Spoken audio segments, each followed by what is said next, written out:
So the wicket itself isn't allowing them to play in 360 degrees. It's really just being square of the wicket, or if it's really short, they've been able to punch it a wee bit straighter, but sweep strokes and so on, but nothing really where you can actually dominate the game. It's sucking that element of time away from the players. As Ashwin is in from the Vauxhall and tosses this one up, driven by Leach straight into the shins of Ryan Patel.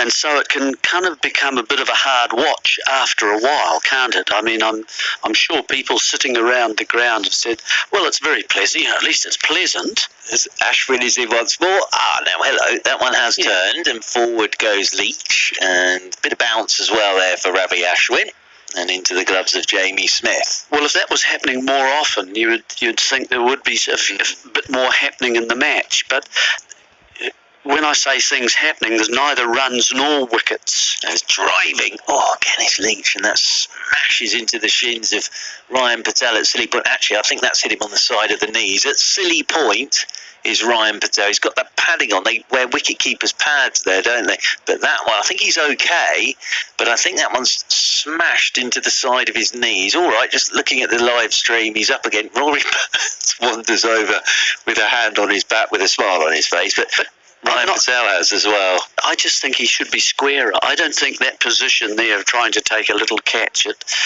off, because it has to be a ball that is turned a wee bit, doesn't it? So it's going to take the outside edge of the bat. It's going to go square of the catch and not at silly mid-off. They'll move him from there now.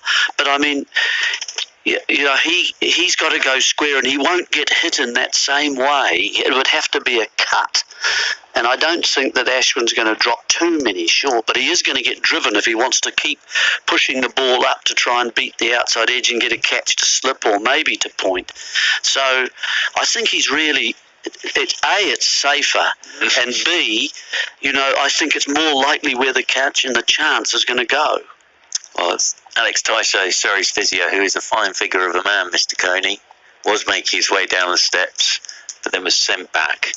So he's okay, Ryan Patel. He had a drink of water, and 377. So they're bringing Nico Reefer across now to extra cover. So massive gap at mid-wicket for Leach, as forward goes Jack Leach, the left-hander, but he'll be going against Mr. Ashwin. So that's why they've left mid-wicket wide open now, and they've got Nico Reefer catching 7-2 field. Yeah, just over the right shoulder of Patel, as this is short and little late cut attempted by Jack Leach that goes past his edge. The way I'd sort of describe this at the moment, and I've been on a number of flights like this game and this innings at the moment, understandably from a Somerset point of view, because I think they've done this perfectly. It's a bit like when you get on the plane and you sit on the tarmac for a while, and then you sort of just go round in circles for a bit, and then finally the plane takes off. As forward goes Leach, turns this one down into the leg side, and there's no run. End of the over, 370 for 7. But at least